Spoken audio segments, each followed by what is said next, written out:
Welcome to the Storyteller's Mind Movie Makers. Hosted by Melissa Reaves, this podcast explores the art and science of stories that are felt, not just told. Ready to turn your message into superpower and ignite impact? Let's dive in on today's episode. Well, hello everyone, and welcome to the Storyteller's Mind Movie Makers, where we are going to study the science to the beautiful art form of storytelling, and especially use it in business, because in business we should be telling stories all day long. We have vision stories, mission stories, customer success stories, failure stories, and some of these are professional moments in your life, and some of them are personal moments in your life, but you don't know when and where you're going to need them. That's why I encourage everybody to think about your stories of leadership and know that you could be using them on call at any point in time. So let's tell your stories, but I say, let's tell them well. Okay, so today I want to talk about something that I'm very passionate about. I coined this phrase in my book, The Storyteller's Mind Movie, and I call it the wonder-wander effect. And it's very serious. This is what happens when you as the speaker or the presenter, because when I say presenter, I'm thinking usually slides are involved. You do say or show something on your slides that the audience gets confused about. Okay. They're kind of like, huh? And they're listening to you. And an example could be you throw the first slide up and it has everything but the kitchen sink in it. It has sentences. You have a mouth. You can say these things. It has words, logos. There's a chart. Got to analyze that. What's that chart?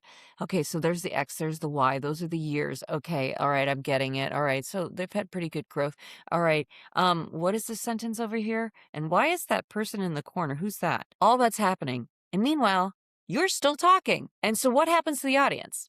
They've been distracted. And they wonder, what are they supposed to do now? Are they supposed to keep listening to you, or are they supposed to read? Because you basically, we're obedient people when we're out in an audience.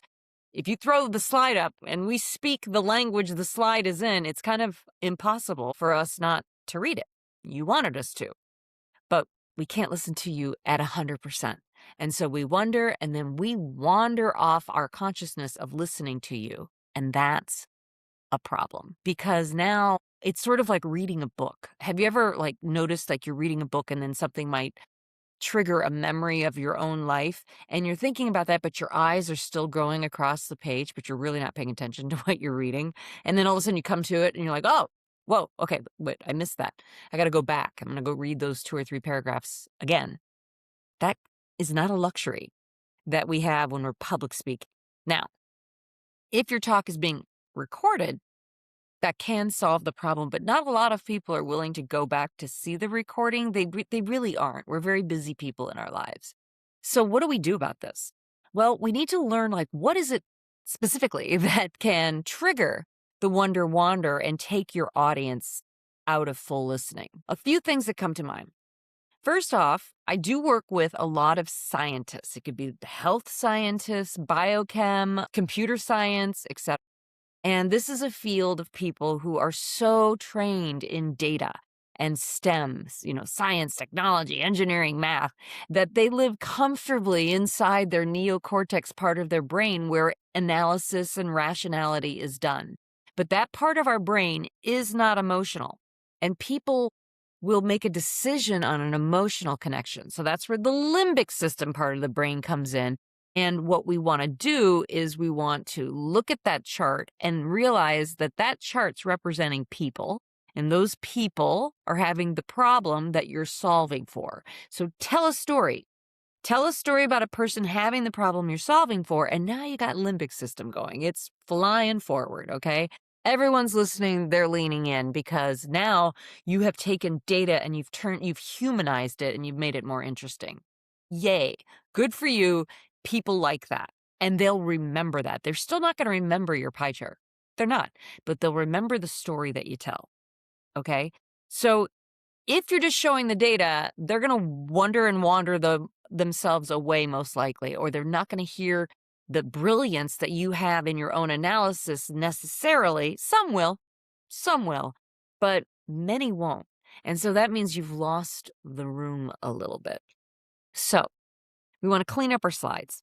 The other things that I notice is that in the scientific world, the vernacular that you use oftentimes are words that only your people know. Okay. I became an investor in a company that is high tech. It delves into drone technology. I know nothing about it. I was the fourth investor when I heard this heartfelt story from the founder. And that was enough for me to get on board with him. And I never remember seeing a chart. It was only his story that I needed, which then I started Story Fruition and it changed my life. So here we are today because someone told a great story.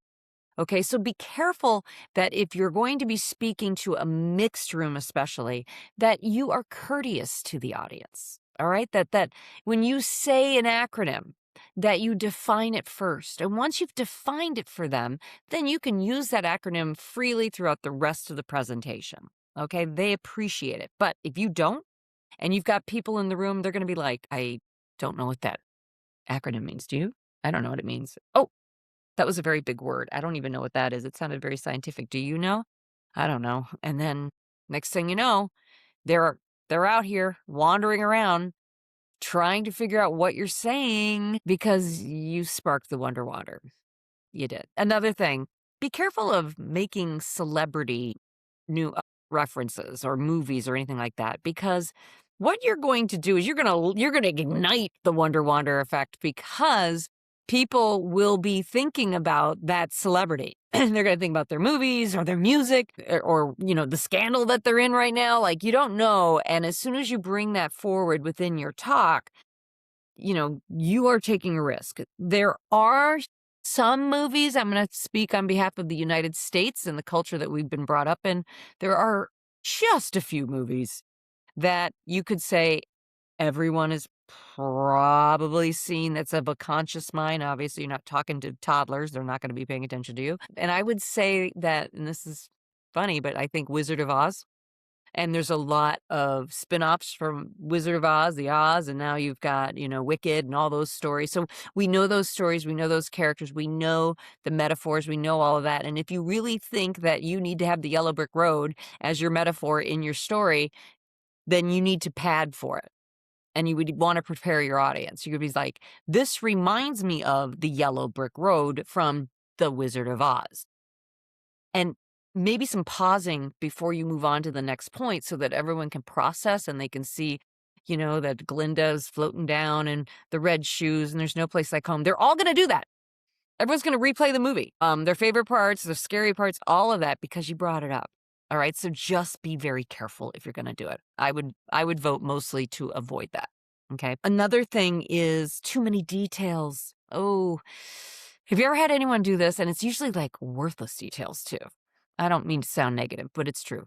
Someone will say something like, it was November of 2018. Was it November? Maybe it was October.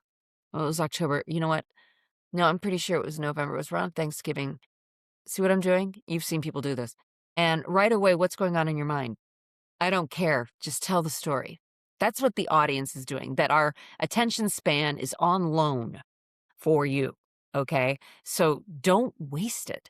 It doesn't matter if it was October or November. No, that's why I want you to work on your own story library, because if this is a story that you like to tell because it shows something that's important about the way you see the world, pick the month and let's go with it. Okay. That's what you want to do. You want to make bold choices. If there are people that were in the story technically, but they didn't do anything to add anything to the story, you don't have to include them. You have the artistic liberty on behalf of your audiences who are listening to this story to stay on the train tracks of communication with you. So you don't have to include people that don't do anything. Ask my sister. There was a beautiful moment between my father, his mother, who was on her deathbed, and me. Now, technically, we're having this beautiful moment, and my sister Sheila is sitting across and she's just watching it. She's just enjoying it, or feeling it, right? But she never said a word. She never really did anything other than got to witness it. I cut her out of the story because I know that my audience is going to be imagining my 93-year-old grandmother in a hospice care bed with pillows all around her, and her only child, her only son, Ben, is at the foot of the bed, and he's weeping. And I'm standing there I'm sitting next to him, and I decide this is a great time for a confession. You know, and it ended up being kind of this funny scene, but my sister didn't add to it. So I took her out in order to keep the audience attention. Okay, so that's very important. Another thing I've seen people do is sort of the same thing with the month and time. They'll do too many locations that really don't matter. I saw a storyteller once say, well, I was born in Chicago, and then we moved to Arizona. And then before that, I went to LA because I just wanted to see if I wanted to go into acting. And then I went back to Arizona because I thought, well, maybe I like the desert. And then anyways, I got back to Chicago, which is where I was when I was 16. And I'm going to talk about this on-ramp that I had a fear of. Ooh, do you even care to hear anymore? And what did you see as I was rambling about all the different places?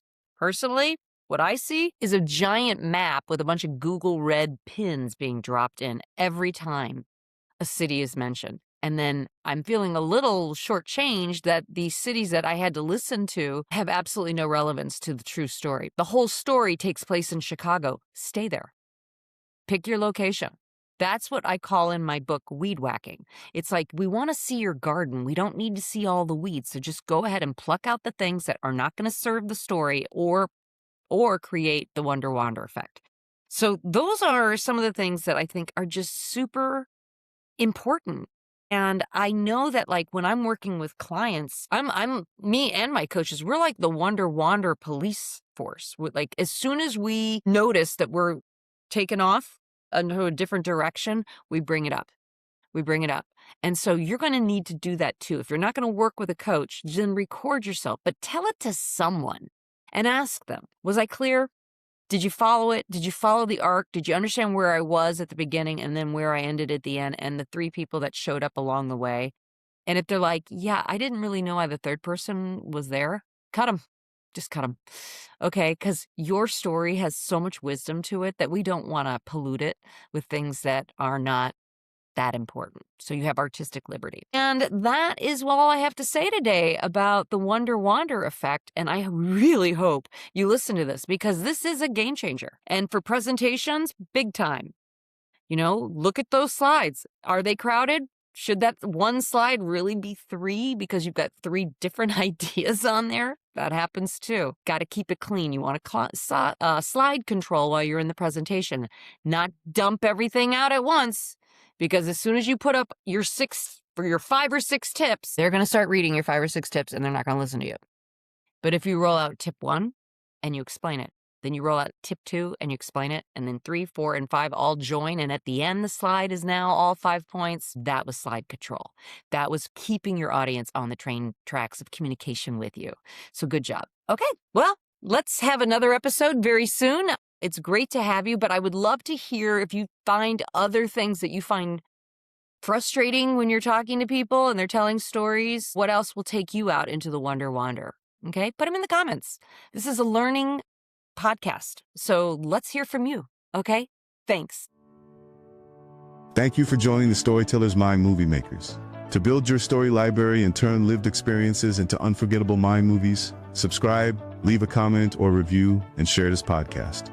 For fast, reliable support and coaching, subscribe to Missy AI, our AI storytelling coach, available at storyfruition.com. And don't forget to follow @StoryFruition on YouTube and Instagram for more storytelling tips and live coaching. Thank you for listening. Until next time, keep crafting, keep sharing, and remember, tell your stories and tell well.